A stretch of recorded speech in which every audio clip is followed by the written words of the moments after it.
Friends, पिछले भाग में आपने पढ़ा था हर्षित वैशाली ने हर्षित को बुरी तरह से हिला दिया, जिसके कारण वो झटके से उठ गया। भूकंप आ गया क्या? हर्षित ने अपने हाथों से आंखों को मसलते हुए वैशाली से पूछा। मुझे कुछ खाना है, वैशाली ने हर्षित के बालों को ठीक करते हुए कहा, जो सोने से बिगड़ गए थे। क्या खाना है बताओ, मैं रसोई से लेकर आता हूँ। हर्षित अब बोलते समय उबासियाँ ले रहा था। कुछ भी, वैशाली से ने मासूमियत से कहा। कुछ भी मतलब? हर्षित ने आश्चर्य से वैशाली को देखा। कुछ तो खाना होगा, कुछ नहीं तो स्वाद तो पता होगा, खट्टा मीठा या तीखा। वो सब मुझे नहीं पता, मुझे तो बस भूख लगी है और कुछ खाना है। वैशाली ने कहते समय हर्षित को ऐसे देखा जैसे वो अंतर्यामी हो और उसके मन की दुविधा को एक पल में समाप्त कर देगा। अब आगे। हर्षित ने वैशाली को कुछ कहना चाहा, फिर कुछ सोचकर चुप हो गया और रसोई में चला गया। आज तक रसोई से स्वयं से एक गिलास पानी तक ना पीने वाला लड़का आज रसोई में अपनी पत्नी के लिए खाना लेने आया था। परंतु हर्षित की दुविधा ये थी कि वैशाली को भी नहीं पता उसे क्या खाना है। कुछ सोचकर हर्षित ने पहले फ्रिज देखा, उसमें से अंगूर और रबड़ी निकाल ली। फिर यहाँ वहाँ रखे डिब्बे देखने लगा। कहाँ क्या रखा है, मुझे तो कुछ नहीं पता। वैशाली हर्षित खुद से बात करता हुआ ढूंढ रहा था। तभी उसके हाथ से टकरा पानी पीने का गिलास नीचे गिर गया। नीचे गिरने से पहले हर्षित ने दोनों हाथों से पकड़ लिया। बच गया, हर्षित ने गिलास को देख कहा। फिर से खाने के लिए ढूंढने लगा। मिल गया, हर्षित ने डिब्बे को देखकर कहा। फिर सारी चीज़ें ट्रे में रखकर कमरे में ले गया। खाना लेने गए हैं या बनाने? वैशाली दरवाजे को देखती खुद से बड़बड़ा रही थी। तभी हर्षित आ गया। हर्षित ने आते ही ट्रे वैशाली के सामने रख दी। वैशाली ने ट्रे को देखा, जिसमें रबड़ी, अंगूर, मठरी, इमली, अचार और पापड़ रखा था। वैशाली ने हर्षित को देखकर मुस्कुराते हुए कहा, थैंक यू। वैशाली ने हर चीज़ थोड़ी खा रही थी। हर्षित पास बैठकर उसे देख रहा था। तभी वैशाली ने हर्षित की ओर अंगूर हर्षित की ओर बढ़ा दिए। तुम खा लो। हर्षित ने प्लेट वापस वैशाली को दे। वैशाली ने थोड़ा सा खाया, फिर ट्रे एक और रख दी। बस तुमने तो कुछ खाया ही नहीं। हर्षित को लगा जैसे इतनी रात को खाना लाने की उसकी मेहनत बेकार हो गई। अभी और खाने का मन नहीं है। वैशाली पानी पीकर सो गई। हर्षित उसे बैठकर देखता रहा, फिर ट्रे टेबल पर रख दी। अगर शुरुआत ऐसी है तो 9 महीने कैसे होंगे? तू कर लेगा, बस हिम्मत रख, हर्षित ने खुद से कहा। फिर आकर सो गया। पहाड़ी जहाँ तुषार और गौरव मिलते हैं। अब तो मुझे ऐसे घूरकर क्यों देख रहा है? मेरे सिर पर सींग नहीं निकलने वाले जो तू इंतजार कर रहा है? गौरव ने तुषार की नज़रों से चिढ़कर कहा, क्योंकि जब गौरव ने देविका और सुदेश जी की चाल के बारे में तुषार को बताया और साथ ही अपने घर छोड़कर जाने के निर्णय के बारे में बताया, तब से तुषार उसे एकटक घूर रहा था। मैं देख रहा हूँ, आज तक तूने इस पति को कहाँ छिपा कर रखा था, जो अपनी पत्नी के लिए पूरे परिवार के खिलाफ जाने को तैयार हो गया। तुषार ने प्रशंसा वाले अंदाज में कहा। कहाँ क्यों? इन सवालों का जवाब बाद में ढूंढना। अभी जो कहा वो करने में मेरी मदद करनी है। गौरव ने दूर आकाश में देखकर कहा, जहाँ सूरज बादलों से लुका छिपी खेल रहा था, वहीं गौरव अपने अंधेरों से बाहर निकल रोशनी की तलाश कर रहा था। तुम चिंता मत करो, जल्दी सारा इंतजाम हो जाएगा। बस तुम घर जाकर भाभी के साथ कहीं बाहर घूम कर आओ। तुम दोनों शादी के बाद कहीं भी नहीं गए। तुषार ने ये बात गौरव को अच्छा महसूस कराने के लिए कही, मगर उसे कहाँ पता था उसने गौरव के मन में ठहरे पानी से विचारों के तालाब में बातों का कंकड़ फेंक फिर से हलचल मचा दी थी। जाना तो वो चाहती है, मगर मेरे साथ घूमने नहीं, मुझे और मेरे घर को हमेशा के लिए छोड़कर। मगर मैंने भी तय कर लिया है, जब तक वो मेरे साथ है मैं उसका पूरा ध्यान रखूँगा। मगर अब उसे रोकूंगा नहीं, ना पढ़ने से और ना जाने से। गौरव के कानों में अब भी रिसिता के शब्द गूंज रहे थे, जब उसने गौरव को छोड़कर जाने की बात कही थी। सब ठीक हो जाएगा, तुषार ने गौरव के कंधे पर हाथ रखकर उसे हिम्मत देते हुए कहा। गौरव ने एक बार तुषार को देखा, फिर दोनों घर के लिए निकल गए। गौरव रिसिता का घर। ऋषिता रसोई में काम कर रही थी, मगर उसका सारा ध्यान दरवाजे पर ही था। जरा सी आहट पर वो देखने आ जाती या काम करते हुए भी किसी बहाने से दरवाजे को देख जाती। ऋषिता का मन आज बेचैन था, जल बिरमीन सा था। ऋषिता रह रहकर गौरव के बारे में सोच रही थी। वो स्वयं को कामों में व्यस्त रखने का जितना प्रयास करती, मन उतनी दुगनी तेजी से गौरव के बारे में सोचता। कैसे वो मेरे लिए अपने परिवार से अलग होने का सोच भी कैसे सकते हैं। ऋषिता बंद कर और सोचना, खुद से ही सवाल जवाब करती ऋषिता आंखें बंद कर स्वयं को गौरव के बारे में ना सोचने के लिए कहती है। तभी गौरव आ जाता है। ऋषिता चाय लेकर चली जाती है। अपने ही विचारों में घूम ऋषिता ये भी नहीं देखती कि उसने ये चाय कब से गौरव के लिए रखी थी, जो खोलकर अब तक काढ़ा बन गई थी। चाय गौरव कमरे में आकर सोफे पर ही बैठा था कि ऋषिता चाय लेकर आ जाती है। गौरव बिना कुछ कहे चाय ले लेता है। ये चाय तुमने बनाई है? गौरव पहला घूंट पीने के बाद ऋषिता को देखकर कहता है। हाँ, क्यों अच्छी नहीं बनी? ऋषिता बेचैनी से गौरव को देखने लगती है। उसकी नज़रों में डर, आवाज़ की बेचैनी को गौरव महसूस कर लेता है, इसलिए वो झूठ बोलकर चाय पीना जारी रखता है। अच्छी बनी है, गौरव ऋषिता को देखकर कहता है, जिसके चेहरे पर ये सुनकर कुछ राहत आ जाती है। चाय पीते पीते गौरव ऋषिता को देख रहा था, जो कभी हाथों को मसलती तो कभी उंगलियों को आपस में गूंथती। गौरव समझ रहा था ऋषिता को उससे कुछ कहना है, और क्या शायद ये भी। गौरव ने देखा ऋषिता कुछ बोल नहीं पा रही है, तो कप एक तरफ रख उसने अपनी बात ऋषिता को बताने की सोची। मैंने तुषार से बात कर ली है, हमें थोड़ा समय और लगेगा यहाँ से जाने में, क्योंकि हम गांव में ही अलग घर में रहने लगते हैं तो लोग सवाल करेंगे। जब उन्हें जवाब नहीं देंगे तो वो अपने मन में 100 कहानियाँ बना लेंगे। इसलिए मैंने तय किया है हम चित्तौड़ जाकर रहेंगे, वहाँ तुम्हारी पढ़ाई भी और अच्छे से हो पाएगी। सबको लगेगा कि शहर में काम करने के कारण हम परिवार से अलग रहते हैं, तो कोई भी सवाल नहीं उठेंगे। सुदेश जी देविका के लिए चाय लेने जा रही थी, क्योंकि गौरव ने ऋषिता को मना कर दिया था उन दोनों के लिए चाय बनाने से। ऐसे में सुदेश जी का अहम ऋषिता से किसी भी काम को कहने से रोक रहा था, मगर गौरव घर छोड़कर जाने की बात सुनकर वो वहीं खड़ी रही, उसकी बात सुनने को मजबूर हो गई। अब तक उन्हें लग रहा था गौरव कुछ दिनों में सब भूल जाएगा और सच जानने की जिद भी छोड़ देगा, मगर अब बात उन्हें हाथ से निकलती लग रही थी। ऐसे कैसे आप घर छोड़ सकते हैं? लोग मुझे कितना बुरा समझेंगे। सब कहेंगे कि मैंने आते ही घर तोड़ दिया। ऋषिता ने उदास मन से कहा। वो भी सोफे पर गौरव के पास बैठ गई। क्या कोई तुम्हें कुछ क्यों कहेगा? फिर मैंने कहा तो है, इन सब बातों से दूर रहने के लिए ही हम दोनों शहर में रहने का सोचा मैंने, और अलग रहने का निर्णय भी मेरा ही है, तो नाम तुम्हारा कैसे आ सकता है? गौरव को समझ नहीं आ रहा था ऋषिता क्यों अलग नहीं रहना चाहती थी, जबकि उसने बताया कि वो सब उसके लिए ही कर रहा है। आप चाहे जो भी कहें, जब घर टूटता है तो निर्णय भले ही घर के बेटे का हो, इल्ज़ाम तो घर की बहू पर ही आता है।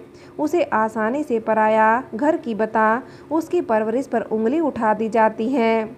समाज और लोग उस लड़की ही नहीं बल्कि उसके परिवार और माता पिता के संस्कारों को सवालों के घेरे में लेने से नहीं चूकते। इसलिए मैं आपको मना कर रही हूँ, इसलिए मैं नहीं चाहती कोई मेरे माता पिता के बारे में कुछ भी गलत कहे। कहते हुए ऋषिता की आंखों से आंसू की बूंद बहकर गालों पर आ गई थी। ऋषिता का गला भर आया था, अब चाहकर भी उसके मुंह से शब्द नहीं निकल रहे थे। गौरव ने भी पहली बार ऋषिता की आंखों में आंसू देखे थे। उसने अपना हाथ बढ़ा ऋषिता के आंसू पोंछने चाहे, फिर अचानक अपना हाथ पीछे कर लिया और जेब से रुमाल निकाल ऋषिता की ओर बढ़ा दिया। ऋषिता ने रुमाल लेकर दूसरी ओर मुँह कर लिया, क्योंकि वो अपने आंसू दिखाकर खुद को गौरव की नज़रों में कमज़ोर साबित नहीं करना चाहती थी। सुदेश जी भी गौरव की बात सुनकर दबे पांव वापस देविका के कमरे में चली गई। क्या सच में मेरा बेटा मुझे छोड़कर चला जाएगा? नहीं, मैं ऐसा कभी नहीं होने दूंगी, चाहे मुझे जो करना पड़े। मन में विचार करती सुदेश जी रुककर गौरव के कमरे की ओर देखती है, फिर आगे बढ़ जाती हैं। हर्षित वैशाली का घर। वैशाली अभी भी सो रही थी। आज उसका अलार्म शांत था। यह कह सकते हैं वैशाली के सोने के बाद हर्षित ने हर अलार्म को शांत कर दिया था।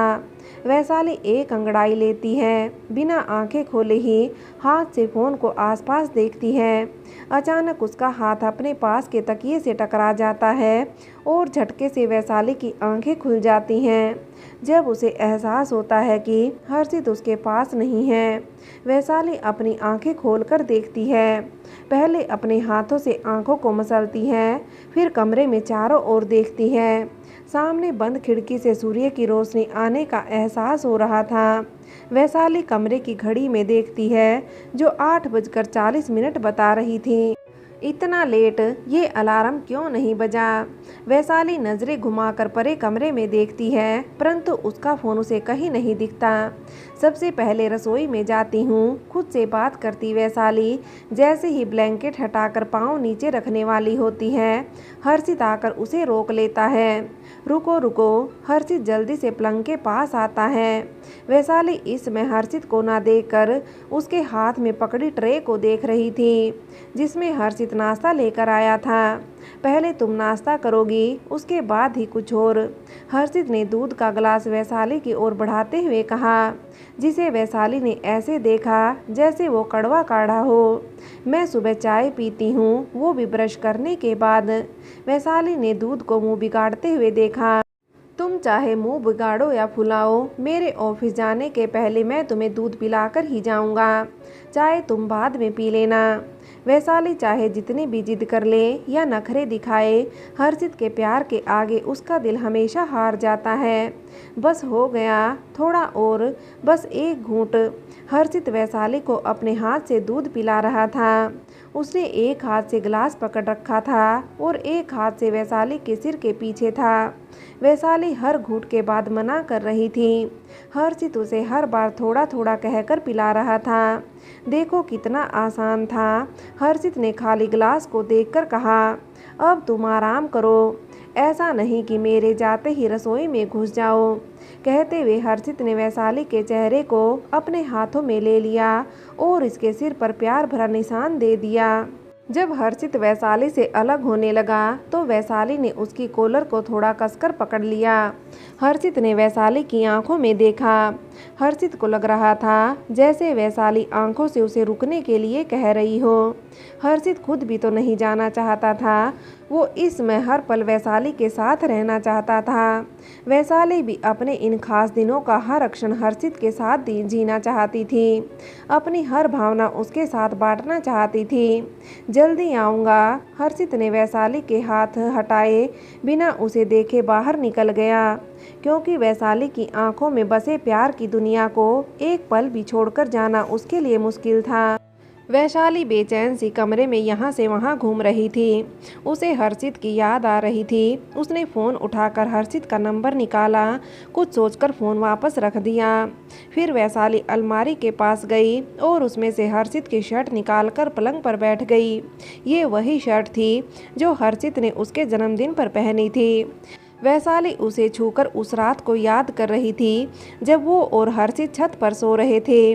तभी दरवाज़ा खटखटाने की आवाज़ आई और वैशाली ने शर्ट तकिए के नीचे छुपा दी। अनुप्रिया जी अंदर आती हैं। उनके हाथ में कुछ किताबें होती हैं, वो जो लाकर वो वैशाली के पास रख देती हैं। स्वयं भी उसके पास बैठ जाती हैं। ये किताबें वैशाली उन्हें देखकर सवाल करती हैं। ये गर्भ गीता, रामायण और हनुमान चालीसा भी हैं। अनुप्रिया जी वैशाली को एक एक किताब दिखाती है। तुम ये पढ़ो, तब तक कुछ और किताबें भी आ जाएंगी, तो तुम्हारा समय अच्छा कटेगा। फिर तुम्हें कमरे में यहाँ से वहाँ चक्कर नहीं काटने पड़ेंगे। अनुप्रिया जी की बात सुनकर वैशाली उनसे नजरें चुराने लगी, जैसे उसकी कोई चोरी पकड़ी गई हो। सॉरी माँ, आपने मुझे आराम करने को कहा और मैं वैशाली ने नीचे देखते हुए कहा, इसलिए तो मैं ये किताबें लेकर आई हूँ ताकि तुम्हारा मन लगा रहे। ये महज किताबें नहीं हैं बेटा, इनमें हमारे जीवन की हर परेशानी का हल है। ये हर परिस्थिति में हमारे मन को शांत रखना सिखाती हैं। और बस कुछ ही दिनों की बात है, शुरू के कुछ महीने ज़्यादा आराम कर लो, फिर तुम आराम से घूमना, कोई तुम्हें नहीं रोकेगा। अनुप्रिया जी ने वैशाली के सिर पर प्यार से हाथ फेरा, फिर वो चली गई। वैशाली किताब खोलकर देखने लगी। वैशाली का दिन उन किताबों के साथ निकल गया। सांझ का जाता सूरज हर्षित के आने की खबर दे गया। वैशाली खिड़की पर बैठी थी, तभी उसे हर्षित बाइक से आता दिखा। वैशाली झट से अलमारी से कपड़े निकाल उन्हें फिर से तय करने लगी। हर्षित सीधा कमरे में आकर पीछे से वैशाली के आंखों पर हाथ रख देता है। हर्षित, वैशाली हाथ पकड़ अपनी आंखों से हटाने का प्रयास करती है। फाइनली तुमने मुझे बिना देखे पहचानना सीख लिया। हर्षित ने वैशाली को पीछे से अपनी बाहों में लेते हुए कहा। नहीं तो मुझे तो इसलिए पता चला क्योंकि इस घर में बच्चों जैसी हरकत आप ही करते हैं। वैशाली ने हर्षित को चिढ़ाते हुए कहा, मैं यहाँ पूरा दिन तुम्हारे बारे में सोचता रहा, गिफ्ट लाया, और तुम मेरा मन रखने के लिए एक छोटा सा झूठ भी नहीं बोल सकती। हर्षित चिढ़कर पलंग पर जाकर बैठ गया। वैशाली को हर्षित का बच्चों की तरह चिढ़ना बहुत अच्छा लग रहा था। उसका मन किया वो अभी जाकर हर्षित को बता दे कि उसने भी पूरा दिन उसे ही याद किया है, पर तभी उसे हर्षित की गिफ्ट वाली बात याद आती है। सॉरी, वैशाली हर्षित के पास जाकर बैठ जाती है। फिर भी हर्षित उसकी ओर ध्यान नहीं देता। लगता है किसी को मेरी परवाह ही नहीं है। मैं यहाँ परेशान हो रही हूँ, गिफ्ट की सोचकर फिर भी कोई ध्यान नहीं देता। वैशाली ने रोनी सी आवाज़ में कहा, कितनी चालाक हो गई हो तुम, पहले तो आवाज़ नहीं निकलती थी और अब ये रहा तुम्हारा गिफ्ट। हर्षित ने वैशाली को एक डायरी और पेन निकाल कर दिया। डायरी और पेन, मैं क्या करूँगी इसका? वैशाली उन दोनों को उलट पलट देख रही थी, जैसे वो जादू से बदलकर कुछ और हो जाएंगे। इसमें तुम हमारे बच्चे के लिए देखे सारे सपने, अपना अनुभव सब लिखना, ताकि वो सब सुनहरी यादों की तरह हमेशा हमारे साथ रहे। और यहाँ हर्षित ने आखिरी पन्ना दिखाते हुए कहा, यहाँ तुम वो सारे नाम लिखना जो हमारी बेटी या बेटे के लिए तुम्हारे मन में है। वैशाली ने पेन लेकर 2 नाम लिखे, निध्या निर्वाण। फिर हर्षित भी 2 नाम लिखता है, रूहानी सौभाग्य, थैंक्स। ये सच में बहुत खूबसूरत तोहफा है। वैशाली ने हर्षित को नाम दिखाते हुए कहा। फिर दोनों मिलकर और नाम सोचने लगे। गौरव ऋषिता का घर। सुदेश जी देविका के कमरे में आती है और देविका से अपने पिता को कॉल करने के लिए कहती है। सुदेश जी, कब आ रहे हैं आप? रामानंद जी, क्या बात है, ना खैरियत पूछी ना खाने की, सीधा कब आ रहे हो? सब ठीक तो है ना? रामानंद जी को कुछ शक होने लगा था। सुदेश जी, देखिए आपको देविका की कसम मुझसे कुछ मत पूछिए, अभी बस इतना जान लें, गौरव ने घर छोड़कर जाने की जिद पकड़ ली है, हमें किसी भी तरह उसे रोकना है। मुझे हर हाल में मेरा बेटा मेरे पास ही चाहिए, इसलिए आपसे जो बन पड़े वो करें, पर मेरे बेटे को इसी घर में रोक लें। सुदेश जी का गला भर आया। गौरव के जाने की बात सोचते ही उसका मन उदास हो जाता है। रामानंद जी, ऐसे कैसे जाने की जिद पकड़ ली? कुछ किया होगा तुम दोनों ने। रामानंद जी बहुत कुछ कहना और पूछना चाहते थे, परंतु देविका की कसम याद आते ही वो मन मारकर चुप हो गए। ठीक है, मैं आ रहा हूँ, बस कुछ समय में पहुँच जाऊँगा। रामानंद जी से बात करने के बाद बेचैनी में यहाँ से वहाँ टहल रही थी। अब क्या करूँ, ये कुएं और खाई वाली बात हो गई। गौरव को सत्य बता नहीं सकती, अब उसके पिता भी आते ही सत्य जानने के पीछे पड़ जाएंगे। पता नहीं अब वो क्या करने वाले हैं। देविका ने एक बार अपनी माँ को देखा जो खुद से बातें कर रही थी।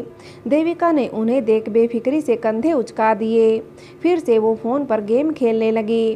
रामानंद जी जैसे ही आते हैं, गौरव उनके पास जाकर बैठ जाता है। ऋषिता उनके लिए चाय नाश्ता लेने चली जाती है। रामानंद जी को देविका के पाँव में पट्टी देखकर कुछ शक होता है, मगर इस समय वो गौरव से बात करना ज़्यादा ज़रूरी समझते हैं। कैसा रहा आपका काम और सब? गौरव नज़रें झुकाकर बात कर रहा था। वो बस मौका ढूंढ रहा था अपनी बात कहने का। अच्छा था, तुमसे और सबसे बहुत ज़रूरी बात करनी है। देविका को देखने लड़के वाले अगले महीने तक आ सकते हैं, तो तुम सब जरा ध्यान रखना। सुदेश जी ने रामानंद जी की बात सुनकर उन्हें उलझन से देखा, जैसे पूछना चाहती हो कि ये कौन सा तरीका है बेटे को रोकने का।